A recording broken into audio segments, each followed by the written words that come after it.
So, in the seventh chapter, first 7 shlokas, Krishna spoke about hearing about him in full in order to understand him.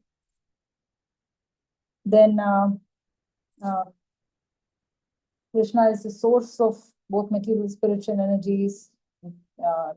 8 to 12 shlokas. Then he also explained 3 modes of material nature, um, which are controlled by him. Therefore, one desires to come out of the influence of these 3 modes. We have to surrender to him.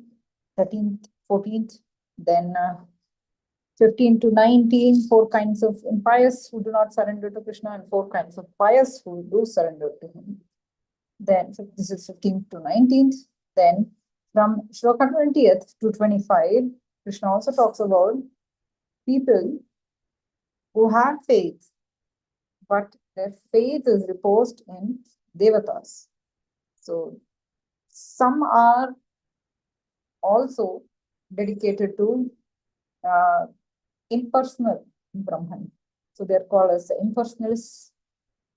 And so although they have surrendered, but their surrender is misplaced because it is not placed to the Supreme Personality. So now Shloka 20 to 23 describe less intelligent persons who worship devatas. Why are they called less intelligent? Because they worship devatas for some temporary material gain. And 24 and 25 shlokas describe how the impersonalists, they surrender to the formless aspect of Krishna, without knowing that the origin of even the formless aspect is Krishna. They cannot see Krishna because he is the one who covers their vision with ignorance. So now, shloka number 23. Previously, we saw how it is Krishna sitting as Paramatma in the heart of everyone. It is he who inspires some people to become worshippers of certain devatas. One, why does he do that? Because as soon as he sees that some person has attained some sort of faith in a particular devata, Krishna will make that faith in that particular devata steady. And why does he do so? Because it is good to have some faith, because it's way far better than those who are completely atheistic or faithless. So therefore, everyone may not be ready to surrender to the Supreme Lord immediately. So that way, at least, if they are inspired to repose their faith in a devata, Krishna sitting as Paramatma, he will make their faith steady in that devata, so that eventually they will get more purified, and with purified intelligence, they will be finally able to understand that Krishna is in fact source of even the devatas, and finally surrender to him. Therefore, this is the advantage of people who are born in India than those who have no exposure to the Vedic culture. Sometimes being born in India may also work against us, because we may be confused with so many devatas, and when we do not understand the real purpose. But definitely it accrues a lot of piety or sukruti, but at least worshipping bona fide deities prescribed in Shastra, rather than nowadays in Kali Yuga, even there is that compromise of even there are all these man-made gods, man-made deities, and they don't get benefit. So in fact, they go to hell. So therefore, definitely Krishna is approving in one sense, but then he also condemns it. That although he makes their faith steady, but why are they're getting all the benefits from Krishna, because it is Krishna who empowers the devatas to give the benediction to these Devata worshippers. Okay, now next shloka, we'll move on to shloka number 23. Antavattu phalam tesham tadbhavatyalpamedhasam devan devayajo yanti madbhakta yanti mamapi. Antavattu. Antavat means, anta means end. Antavat means which has an end. That means which perishes. Tu, but phalam tesham. So because in the previous shloka, Krishna has spoken about how he makes the faith of a person steady in that particular devata. Now Krishna is saying, all right, I make their faith steady and all this, but, so there is a clause. Therefore, he uses the word tu, but there is a downside to it. And what is that? Whatever benedictions we receive from devatas, they are perishable. They are good for this life, that's it. Let's say someone worships Lord Shiva or some other devata and asks for a lot of money, and let's say they get it, but they're not going to carry it to the next life. It's whatever they have received in this life, that's it, that's the end. Next life, if they are in need of money or something else, they again have to worship and have to wait until they get those results. Therefore, it is not only perishable, those material benedictions, plus it will not solve all our problems. It may resolve that particular problem, but material world is full of problems. Therefore, Krishna is telling, so this is, since this is, short-lived, these fruits of their worship, Tesha means there. Who are they? They are the demigod worshippers, Devata worshippers. Tat bhavati alpamedhasam, and therefore they become, bhavati means becomes, alpamedhasam means small intelligence.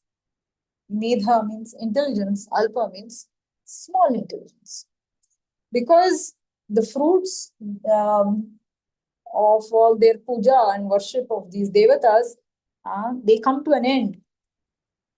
So therefore, these people are foolish. They are not very intelligent. Those who worship devatas. Devan, Deva, Yajo, Yanti. Devan means demigods or devatas. Like it could be any of the devatas, Shiva, Parvati, Indra, Chandra, Surya, whatever.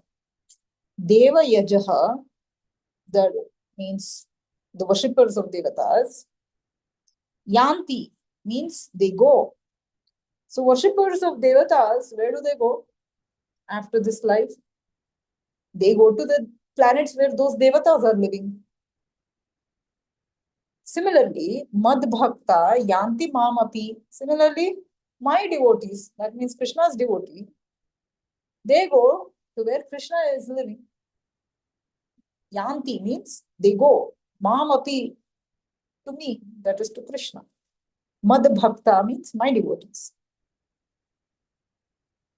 So by worshipping devatas, if one can derive such a small, short-lived benefit, if those devata worshippers were to do the same worship to Krishna and get eternal, unlimited happiness by going back to Krishna Loka, certainly they are very foolish, because they're only thinking of this temporary benefits that they can get. That is why Krishna is calling them the people of small intelligence.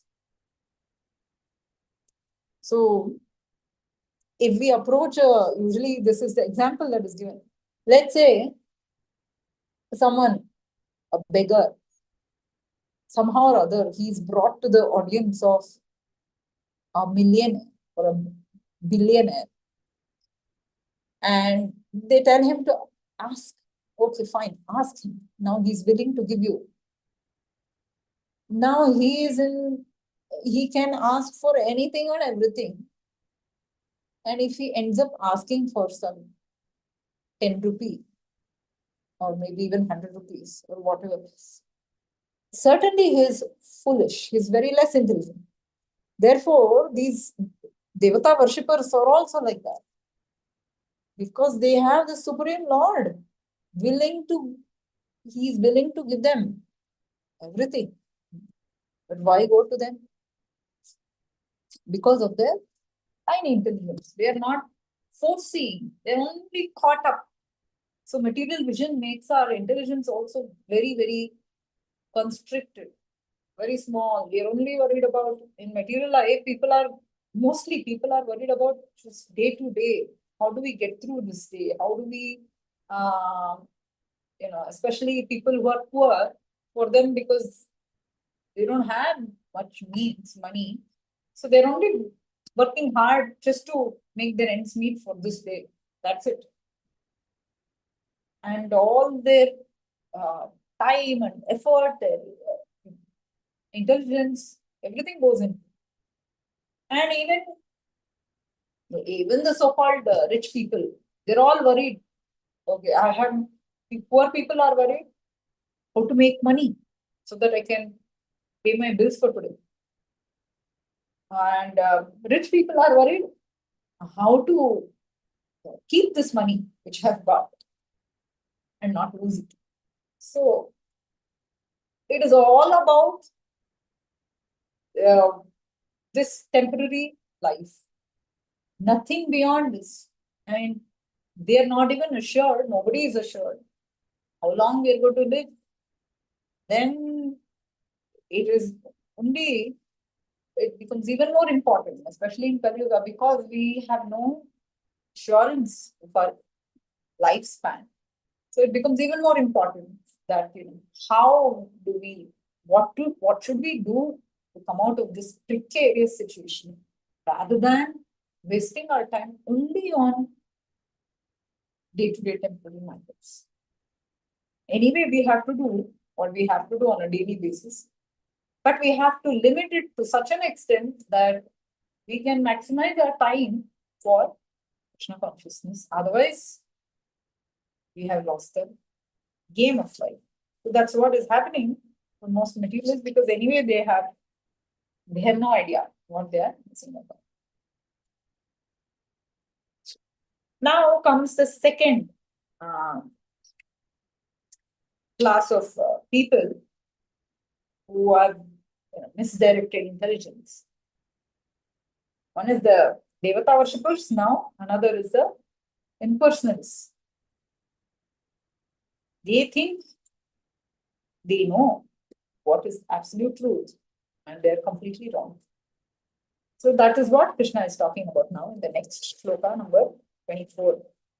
Avyaktam vyaktimapannam manyante mama buddhayah param bhavamajananto mama vyayam anuttamam. Avyaktam means, vyakta means with that which is manifest. That means which is present before us. Avyakta means that which is not present, not manifested. Avyaktam vyaktim apannam. Apannam means to get. Vyakti means personality. Manyante, think. They think. Who are they? Abuddhaya, less intelligent persons. They are also very foolish, Krishna is saying. Manyante mam, they think about me. These less intelligent persons, they think that the unmanifested, God. That means they think, usually people think, God, there is no God. I believe in some energy. So they think, God does not have form. So whatever they call it, energy or impersonal, Brahman, whatever in Vedic terms, Brahman. So they think for those who, for such impersonalists, when Krishna appears in the form of avatars, So Krishna is saying they think that originally he has no form. That supreme being is formless energy. But when he comes down as avatara, then he takes on a personality. Apanna, Vyaktim Apanna means then he chooses to come as a person. So we can understand. Otherwise, we can't understand. Because they think after they come to a spiritual platform, then we don't need to have any form. Then we will understand. Because we will also become one with it. We get mixed into it or merged into that energy. Therefore, Krishna is saying they are less intelligent. Why are they less intelligent? Because param bhavam ajananto. Ajananto means they do not know what they don't know. Param bhavam means supreme nature. So, in Sanskrita, in Sanskrit terms, it is known as Kupa Manduka Nyayam. It's a well-known thing. Srila Prabhupada has also explained. Dr. Frog's philosophy. So it's like, a frog which has been living in a well for many, many, many years. And the frog has taken birth there, it has lived there, and is been growing old. It has never gone outside the well, and it has never seen anything like a river or what to speak of an ocean. So someone comes and tells the frog, "Hey frog, why are you wasting your time here? There is such a huge ocean where you can live much more happily. Why don't you come?" But this frog cannot conceive of such a thing as ocean. So the frog will start estimating. Oh, how big is the ocean? Come on, it can be, maybe is it maybe twice bigger than this well, or maybe 4 times or 10 times. So in this way, the frog will be estimating according to its own experience. Whatever it has experienced, it cannot go really beyond that. That's how we all are mostly. Until, before we came across Srila Prabhupada's books, practically none of us, most of us had no idea. So, similarly, these impersonalists, they also think that, if, there are many reasons, there are many aspects of impersonalist Mayavada philosophy. In this particular context, they think that, because we have a form, we have a body, we are limited, right? We are limited to space. That means our body will occupy only this much space. And we can only perceive only so much through our eyes, ears, nose, etc., etc. So we are limited with space and time, and our body also, it cannot live forever. That means, we are limited by time. So how can, if there is a God, then how can he be limited by space and time? Then he's not God. So these people are exactly like that frog in the well, because they have never seen nor have they known anything called as spiritual energy. So for them, everything is material. So they are thinking everything in terms of their own experience in this material world. So because they cannot conceive of a spiritual form or the spiritual world, and how the Lord's spiritual form, how it can simultaneously exist in one place and it can also exist all over, and Lord's unlimited multifarious energies and so on, they think, because they don't know all this, they think, no. How can God be a person? If he's a person, he has a form. If he has a form, then he's limited. But God means he's unlimited. So therefore, they think, no, God cannot be with a form. So God has to be formless. So this is their flawed, exceptionally flawed argument. So this is where our Shankaracharya's Mayavada philosophy, even Buddhism, they're all different aspects of this impersonalist philosophy. And of course, Buddhism says there is nothing, everything is zero. Once we attain liberation, that's it. There is nothing. And therefore, because they do not understand that there is a spiritual nature, spiritual world, there is spiritual energy, its workings and dynamics are completely different from this material energy. They're not the same. So we have no business to try and understand the spiritual person or the spiritual world in terms of material knowledge or through our material senses. It is not possible. अतः श्री कृष्ण नामादि न भवेद ग्राह्यम इंद्रियैः सेवोन्मुखे जिह्वादौ स्वयमेव स्फुरति अधः.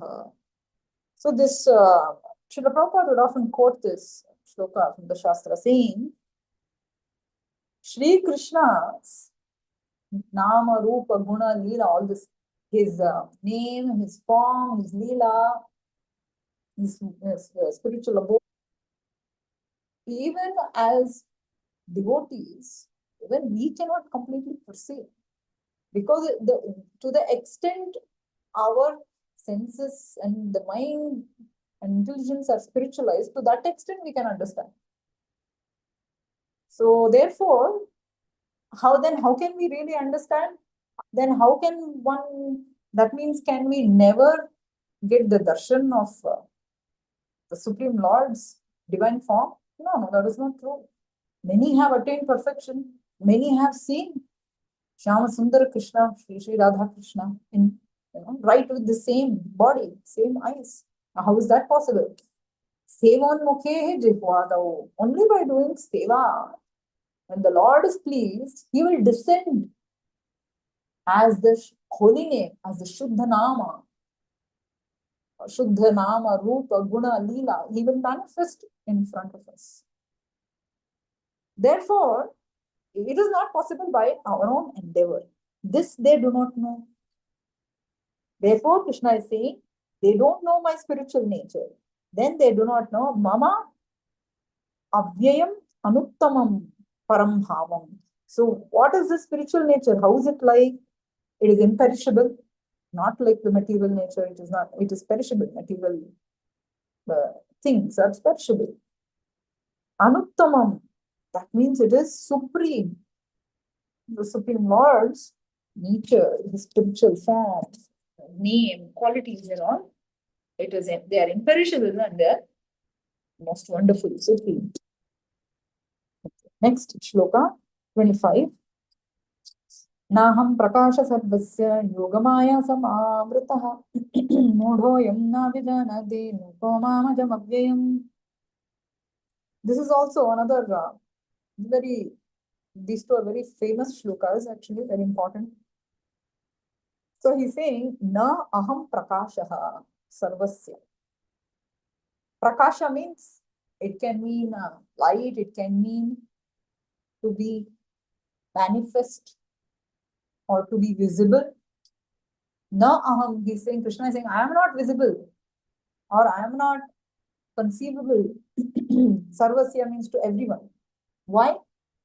So one may ask, people ask, especially atheists or scientists, they ask, well, if there is a God, then why can't we see Him? So why don't you show me? So many people would challenge Prabhupada. So Prabhupada would give the standard response, which is very true.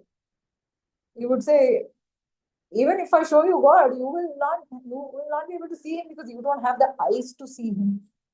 And why is that? Because Krishna is saying here, because He is not visible to everyone, because Yogamaya Samavritaha, Yogamaya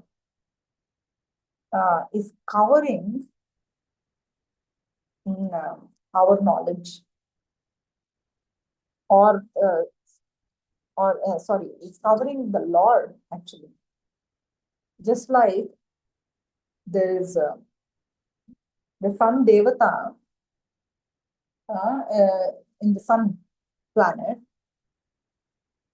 So for people with higher qualification, higher vision, like the Devatas, when they see the sun, they don't see the sun like a ball of fire like we do. what do they see? They see the sun god, Vivaswan, riding the chariot. Because we don't have the qualification, we only see the light. Similarly, impersonalists, let's say impersonalists, after doing a lot of sadhana, one is able to perceive the spiritual truth. Even then, they are not able to see the Supreme Lord, they will only see the light. But what they don't know is this light is just a covering. The face of the person can be seen only when the curtain of this light is lifted up by the will of the Lord. This, Ishopanishad mantra makes it very clear. Hiranmayena patrena satyasyapi hitam mukham tatvam pushan apavrunu satya dharmaya drishtaye. So here the devotee is praying, oh Lord, can you please uncover yourself? Can you please remove the covering of the light, Hiranmayena Patra, the covering, the glowing effulgence that is covering your real face. Can you please remove it for me so that I can see your real smiling face? So therefore, Krishna is covered. Actually, Madhvacharya talks about two types of coverings. One is known as Jiva Chadika. In another is known as Paramatma Chadika. So this covering that Krishna is talking about here is the Paramatma Chadika. So that means it is the curtain.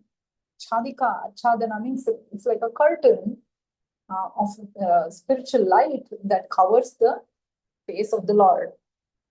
Actually, even you can look it up. Maybe you have heard. There are many people who claim that they've had near-death experience. And they often say that, they were dead and gone. They had an out-of-the-body experience. After some time, they came back. And while they were going out of the body, and they came out of the body, actually, when they come out, they will be able to see a light. It is actually the light that guides them out. And what is that light? It is Paramatma guiding them out of the body. So that means that vision of light is shown to those people who are still not qualified to see the real face of the Lord. There is one more covering, the covering for us Jiva's knowledge. Our Atma is also covered by ignorance. Because of that also, we cannot see the Supreme Lord, we cannot see our own face also. So therefore, Krishna is saying, Naham Prakasha Sarvasya Yogamaya Samavrataha. Samavrataha means covered by Yogamaya. Because of this, Modha Ayam Na Abhijanati. Modha means the foolish. These foolish people, they cannot understand. Abhijanati means they cannot understand. What do they not understand? That Lokaha Mam. Abhijanati Lokaha Mam. They do not understand me. Who? The foolish people and the whole world, they don't understand me, Mam. That I am Ajam, I am unborn, and I am Avyayam, inexhaustible. Therefore, people do not know that Krishna is actually, he's unborn and he is inexhaustible. Because Krishna has a spiritual form which is unborn, which is inexhaustible. People think, foolish people think, these Mayavadis, impersonalists, they think, oh, if Krishna if the Lord assumes a form and comes down as avatar, that means, he has to be born and he has to get karma. Then he also goes through suffering. All this is complete nonsense. In many instances, Krishna has already clarified that. Even in the 4th chapter, he had said, Ajopi san navvyayatma bhutana ishvaropi san. Even though I'm unborn, I still appear to be born. And namam karmani limpanti name karmas phales prabha. So even though he comes to this material world, karma can never touch him because he is the one who is who has created this whole karma network of karma. So, shloka number 26. Vedaham samatitani vartamanani charjuna bhavishyani cha bhutani mam tu veda na kaschana. So now, starting from shloka 26 to 30, Krishna talks about the bewilderment of living entities and knowledge of Krishna. So Krishna knows everything, undoubtedly, and therefore he is different from foolish living entities because we are all born into ignorance. We are not born with knowledge. That's why we say, Om Ajnana Timirandhasya Jnananjana Shalakaya. We are born with ignorance and we have to slowly cultivate knowledge. And therefore, because we are ignorant, we are bewildered by the dualities in the material world, like, hate, desire, then heat, cold, etc., etc. Then pious people who are freed from these kind of dualities, Krishna says, finally, such people, they engage in bhakti with determination and finally attain liberation. So here, Krishna gives a concise explanation how one gets liberated. Because they have attained knowledge of Krishna as Adibhuta, Adidaiva, and Adiyagna. So everything is from Lord Shri Krishna. So Veda means it is the scripture, but it also means to know in the verb form. To know aham, to know that Krishna is saying samatitani, completely past. So atita means past. So, and vartamana means present. Cha bhavishya means future. He's saying to Arjuna, oh Arjuna, see, I know past, present, and future. But I also know Mam tu Veda na Krishna. Bhavishyani cha bhutani. So therefore, bhutani means living entities. So I know not only the past, present, and future of everything, but I also know about living entities also. I know each and every living entity. Mam tu, but me, Veda na Krishna. Nobody knows me. So this is the special prerogative of the Supreme Personality of Godhead. This is quite in contrast with what the impersonalists are thinking. That either the impersonalists think that we are all God. When we get liberated, we also become God. Or even when God comes here, he is also ignorant like us. Both of it are not true. And now in another way, also Krishna is saying, even when he is here, even when he was there as Krishna, his avatar, it is not that he is ignorant. He knows, even when he has come down as avatar, he still knows everything, past, present, future, and he knows all the living entities. But no others know him. That means the living entities, their knowledge is not complete and perfect like his, because they are not God. And barely anyone can understand Krishna. It's very, very difficult. That's why Krishna has previously also said, Manushyanam sahasreshu kaschid yatati siddhe. Thousands and thousands of people, maybe one may try to, do something spiritual or come to the path of spiritual endeavor. Of those who are trying for spiritual perfection, of many of those, thousands of those, maybe one will attain perfection. And of thousands of those who have attained perfection, hardly one knows Krishna in truth. Therefore, those who know Krishna are very, very, very rare.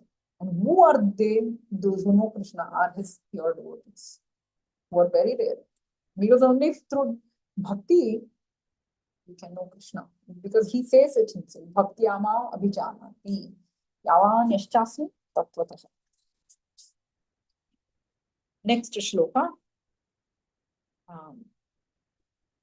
Also, another aspect I wanted to talk about is that, so we were talking about the impersonal Brahman.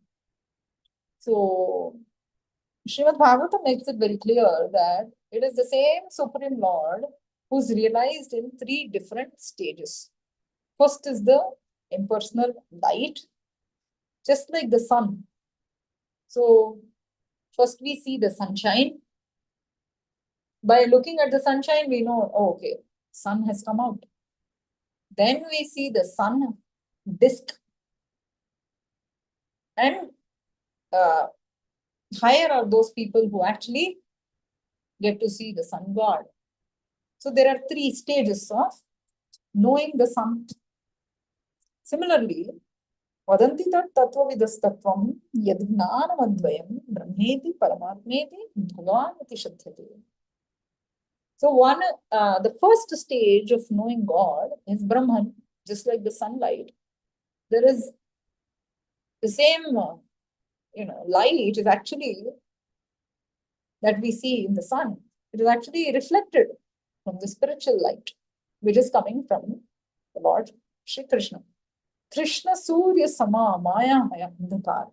So Krishna is the original sun. From him, billions of suns have come. So he is the source of all light and energy.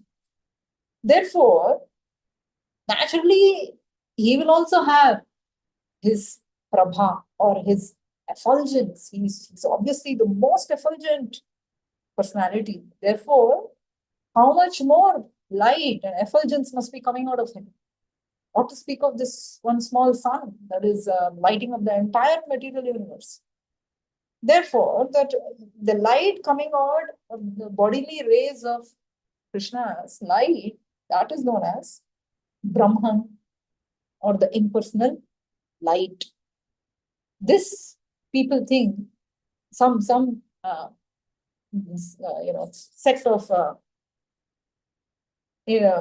spiritualists, they think that light, spiritual light, is the ultimate. It is the ultimate spiritual truth. But they don't know, just like the sun. If you go a little further, you will get to see the sun disk. Similarly, first is the impersonal Brahman, or this light, Brahma Jyoti. That is what the impersonalists are after. And second aspect is, just like the sun is seen everywhere locally, sun disk. Similarly, Paramatma is also seen, or he is sitting in everyone's heart. Therefore, that is this next step of realizing the Supreme Lord as Paramatma. Some of the yogis, they meditate on, in the 6th chapter we learned that yogis are constantly meditating. Dhyana avastita tadgatena manasa pashyanti yam yoginaha. They are constantly meditating on the Paramatma inside their heart, and one day they will get to see the Paramatma who is actually sitting inside the heart. So this is the stage 2 of realization of the supreme truth. Then the final and the third stage is just like how one who has the perfect vision, like the devatas, can see that there is the sun devata inside that sun globe or sun disk. Similarly, devotees, pure devotees of the Lord, they can actually see Supreme Lord Bhagavan, who is in the spiritual world. So that is the final stage of realization. But those who claim that they are only believers of that light or energy, that means they have not progressed fully. They have to come to the final supreme personality of Godhead. Then their realization is complete, or their knowledge is complete. Okay, so next shloka 27. इच्छा द्वेष समुत्थेन द्वन्द्वमोहेन भारत सर्वभूतानि सम्मोहं सर्गे यान्ति परन्तप. इच्छा द्वेष समुत्थेन. So dvandva moha means dvandva is the duality. What are the dualities? Sometimes we like something, sometimes we don't like something, likes and dislikes. That is what is Ichha is desiring, Dvesha is hating. And where has it come from? From these dualities, Dvandva and Moha. Moha means, firstly, because it's illusion. And what is the biggest illusion in this material world? The illusion that we are this body. We're actually not at all the body, but we are the spirit soul. But we are, unless we have that illusion that we are this body, we will not completely forget the Lord. Only those who want to completely forget the Lord, they are fully into this illusionary concept that I am this body. And therefore, they only take care of their bodies. And they only live for this body. So,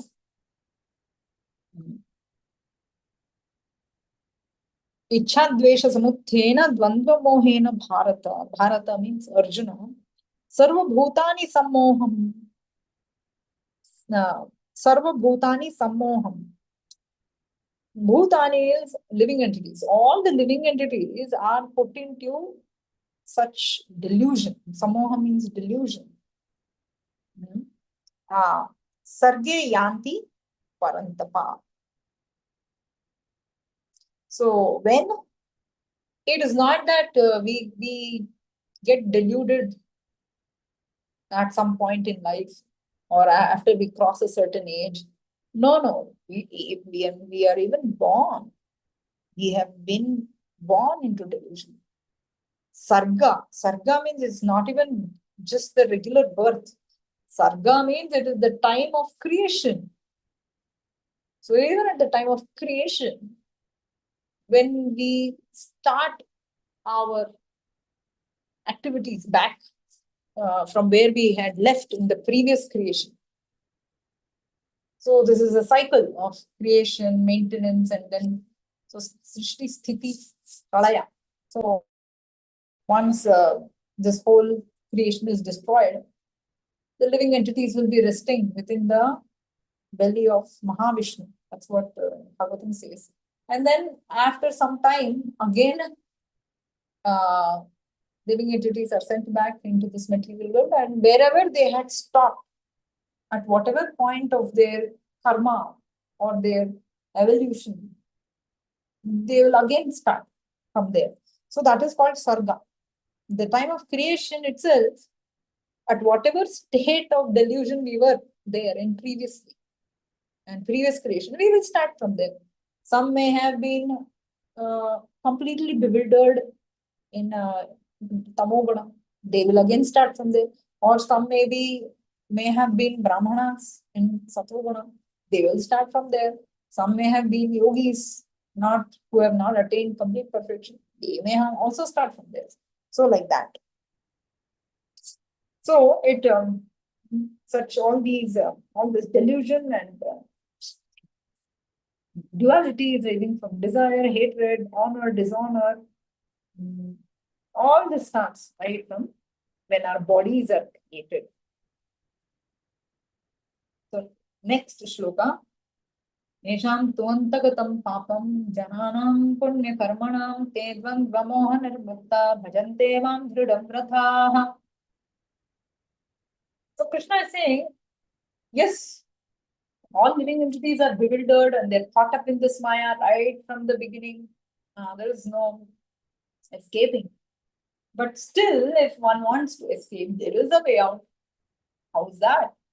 So he's saying, but Esham too, but whose antagatam papam, who have,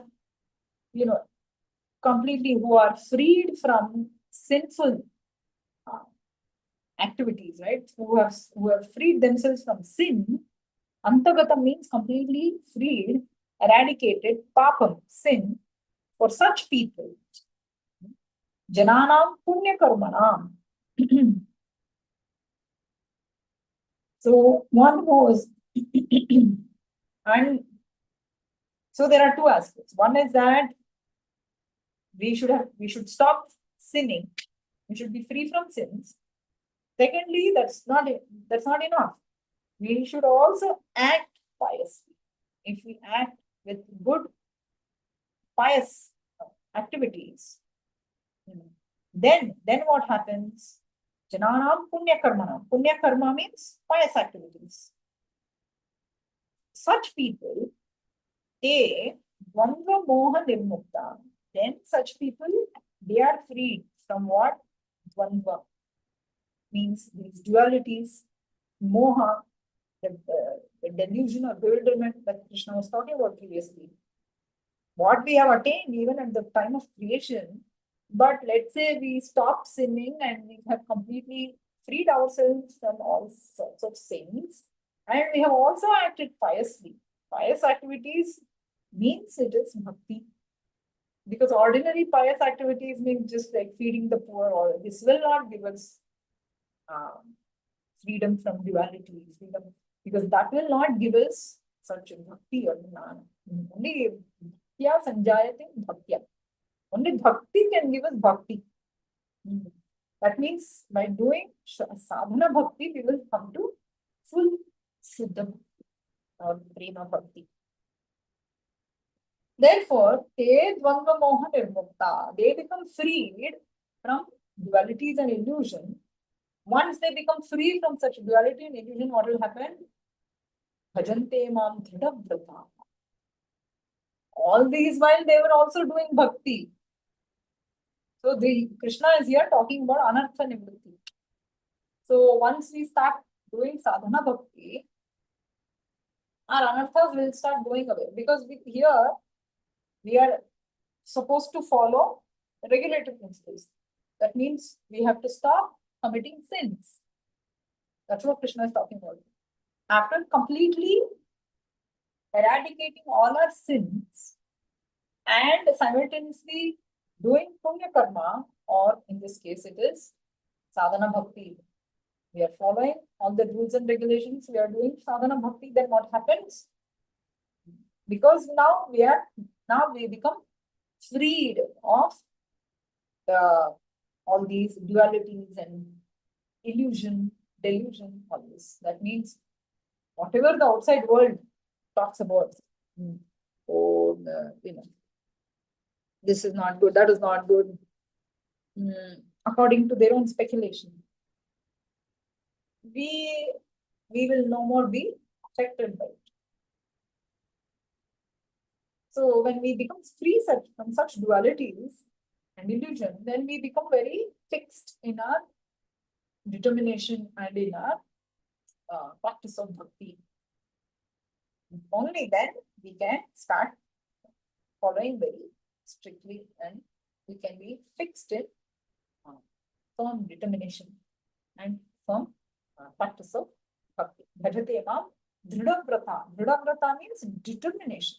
Such people, they serve the Lord, they do bhakti with a very avowed determination. So therefore, unless one comes out of this sinful nature, one cannot perform pure devotional service. It's not so easy. And unless we perform devotional service, we cannot come to also this. We cannot become freed from all the sinful activities or illusion and dualities. So that means what does happen first? Is it the hen comes out first or which is the usually that is the phrase is used. Therefore, bhaktya sanjayate bhakti. We have to do bhakti in order to get bhakti. Means we start doing sadhana bhakti and then remove all our anarthas and come to a purified state, and then we can get Shuddha Bhakti. Next shloka, number 29. Jara marana mokshaya mamashritya yatantite te brahmate advidu kritsnam adhyatmam karma chakhilam. Jara marana mokshaya, old age, death. Marana means death, jara, old age, mokshaya means liberation. Mam ashritya, whoever takes shelter of Krishna, yatantiye, and who starts serving the Lord in devotional service, then the intelligent persons who try to endeavor for getting liberated from old age, death, etc., they actually take refuge in Krishna Bhakti. They won't go. Such people who really who are done with all the material desires, as he said in the previous shloka, he's done. They are no more bewildered now. Oh, such a great advancement in technology, or such costly equipment or jewelry or this and that. No, it's okay. Let it be. That is not important for me. Now, what is important for me is to get out of this situation and to go back to Krishna, to serve him there. Yes. That is their determination. Why? Because now they are intelligent and they know that these temporary benefits, like the demigod worshippers, that will not make us happy. Therefore, now they have become intelligent after doing sadhana bhakti. Now they are taking full shelter of the Supreme Lord. Te Brahma Tadvidu Kritsnam. They have already come to a very purified state. That's why he said, Bhajate Mam Dhrudabhrata. They have come to a higher state of advanced devotion service, and therefore now they are very fixed. They are free from all sins and anarthas. Now, such a people, they will come to the platform of spiritual realization. They are actually Brahman. So, the one who is completely purified of all sins, he is on the spiritual level. Therefore, Krishna is saying he is Tad Brahman. He is on the Brahman platform. Tad Vidhu Kritsnam. Because they know everything. They have all knowledge. Adhyatmam karma cha akhilam. Because now they know adhyatma knowledge, karma means now adhyatma means spiritual and karma means activities. So now they know everything about the spiritual activities, transcendental activities, and therefore they have also come to the transcendental platform. Therefore, it is not that, as the impersonalists say, that Aham Brahmasmi. Just because one person realizes that he's Brahman or he's a spirit soul, Brahman means spirit soul, Parabrahman means Paramatma. That is not enough. That is not sufficient. After coming to the spiritual realization, what should one do in spiritual life? That they do not know. That is what Krishna is saying. one who comes to the Brahman platform, one who knows spiritual life, activities in spiritual life. That is complete knowledge. Then he knows everything. Otherwise, they don't know. Even if they attain to Brahman platform, what is the use if they don't know? So, final shloka, no? Shloka number 30th. Sadhi bhutadi mammam sadhi agnam chaye viduhu prayana kale pichamam te vidur yukta chetasaha. Sadhi sa adibhuta. Adibhuta means the governing principle. Bhuta means this material manifestation, material world. Adibhuta is one who is the controller of this whole material world. Adi Daiva. Daiva means devatas. Adi Daiva means he is the controller of all devatas. Mam. One who knows Krishna as this Sa Adhyagna, controller, or he's a benefactor of all the yagnas. So one who knows Krishna as the ultimate controller of all the creation, then all the devatas and all the yagnas. Then that is complete understanding. By knowing this way and by knowing the Lord completely, chaye viduhu. After understanding the Lord this way completely, one, prayana kale means prayana. What is this prayana? Means travel is the final travel. That means death. And the time of passing from this body, prayana kale, api chamam, even at the time of death, one who is conscious of the Lord who can understand that is Supreme Lord Sri Krishna. He is the Supreme Personality of God. He understands. Te vidur yukta chetasaha. Such a person with knowledge, and yukta chetasa means whose mind is completely connected in Krishna consciousness. Such a person at the time of death, if he is able to think of Krishna and who is in full consciousness of Krishna, then he will surely attain Krishna. With this Krishna's mistress, time and again, ultimately all our practices have to culminate in our remembrance of Krishna. Mam anusmara yudhyacha. If we do not practice remembering Krishna, or if our mind is not in Krishna, and if our mind is constantly wandering, even though our activities may be connected to Krishna, we will not get the full benefits. Because ultimately, the goal of all our sadhana is Ante Narayana Smriti. Ultimately, we have to think of Lord Narayana Krishna, especially at the time of death. If we can think of him, then we have attained perfection.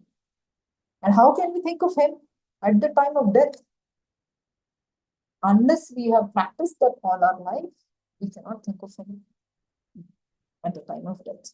And how can one think of someone, especially at the time of death, when all our body and body fluids, kapha, vata, pitta is extremely troublesome?